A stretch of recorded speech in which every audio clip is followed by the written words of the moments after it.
VIRUNDHAGAM சேனலுக்கு welcome பண்ணுறேங்க. இன்றைக்கி நம்ம ஒரு சூப்பரான க்ரீன் சிக்கன் ரெசிபி தான் பார்க்க போகிறோம். இது ரொம்ப டேஸ்டியாக இருக்கும். இந்த வீடியோக்குள்ளே போகிறதுக்கு முன்னாடி VIRUNDHAGAM சேனலை சப்ஸ்கிரைப் பண்ணிக்கோங்க. மறக்காமல் அந்த பெல் பட்டனை கிளிக் பண்ணிக்கோங்க. அப்போ தான் உங்களுக்கு நோட்டிஃபிகேஷன் உடனுக்குடன் கிடைக்கும். வாங்க இப்போ நம்ம வீடியோக்குள்ளே போகலாம். இப்போ நான் 3/4 கிலோ சிக்கனுக்கு அளவு சொல்கிறேங்க. அதுக்கு மல்லி இலை எடுத்துக்கிறேங்க. பெரிய கட்டாக இருந்தால் ஹாஃப் கட் எடுத்துக்கோங்க. சின்ன கட்டுனா ஃபுல்லாகவே போட்டுக்கோங்க. கூட 4 பல் பூண்டு, இஞ்சி, அதுக்கப்புறமா 8 மிளகாய் போட்டுக்கிறேங்க. கூடவே நான் லெமன் எக்ஸ்ட்ராக்ட் போட்டுக்கிறேங்க. இதை நம்ம இப்போ இது கூடவே கொஞ்சோண்டு உப்பு போட்டுக்கலாங்க. இது நல்லா நைஸாக பேஸ்ட் ஆட்டை அரைச்சி எடுத்துக்கலாங்க. இப்போ பார்த்திங்கன்னா அரைச்சிட்டேன். இப்போ நம்ம 3/4 கிலோ சிக்கனில் இந்த அரைச்சி வச்ச பேஸ்ட்டை ஊற்றிக்கலாங்க. இந்த பேஸ்ட் மிக்ஸ் ஆகிற மாதிரி நல்லா மிக்ஸ் பண்ணி எடுத்துக்கலாங்க. இப்போ இந்த மிக்ஸ் பண்ணி வச்ச சிக்கன் பார்த்திங்கன்னா ஒரு 1/2 hour to 1 hour வரைக்கும் நம்ம மேரினேட் பண்ண விட்டுறலாங்க.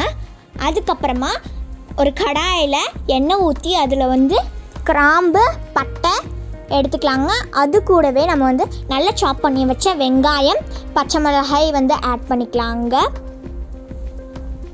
இது பார்த்திங்கன்னா நல்லா வதங்கணுங்க. ஸோ நம்ம ஒரு நல்லா மிக்ஸ் கொடுத்துக்கலாங்க. அது ஒரு கோல்டன் ப்ரௌன் வர வரைக்கும் நம்ம மிக்ஸ் பண்ணிக்கணுங்க. இப்போ பார்த்திங்கன்னா கோல்டன் ப்ரௌன் ஆயிடுச்சுங்க.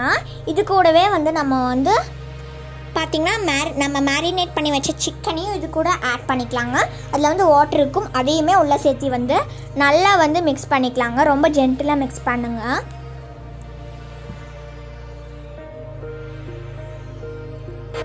இப்போ இது மிக்ஸ் ஆகிட்டுருக்கு. இதை நம்ம மிக்ஸ் பண்ணிவிட்டு ஒரு மூடி இல்லைனா தட்டை வச்சு மூடி வச்சிடலாங்க. கொஞ்ச நேரம் வேகட்டும். நம்ம இப்போ எடுத்து பார்க்கலாங்க. இப்போ பார்த்திங்கன்னா இப்போ 10 minutes ஆயிடுச்சுங்க. இப்போ கொஞ்சம் குக் ஆகிருக்குங்க. இன்னுமே நம்ம 10 minutes இதை மூடி வச்சு நல்லா குக்காக விட்டுறலாங்க. இப்போ வந்திங்கன்னா நான் எடுத்துட்டேங்க. சூப்பராக வெந்திருக்குங்க. உங்களுக்கு இந்த ஸ்டேஜ்லேயுமே இன்னும் வேகலைன்னா இன்னும் கொஞ்சம் நேரம் கூட மூடி வச்சுக்கோங்க. எங்களுக்கு கரெக்டாக வெந்துருச்சுங்க. ஸோ நம்மளுடைய சூப்பரான க்ரீன் சிக்கன் ரெடி ஆயிடுச்சுங்க. நீங்களும் உங்கள் வீட்டில் செஞ்சு பார்த்து பிடிச்சிருந்தா இந்த வீடியோக்கு ஒரு லைக் பண்ணுங்கள். மறக்காமல் நம்ம சேனலை சப்ஸ்கிரைப் பண்ணிக்கோங்க.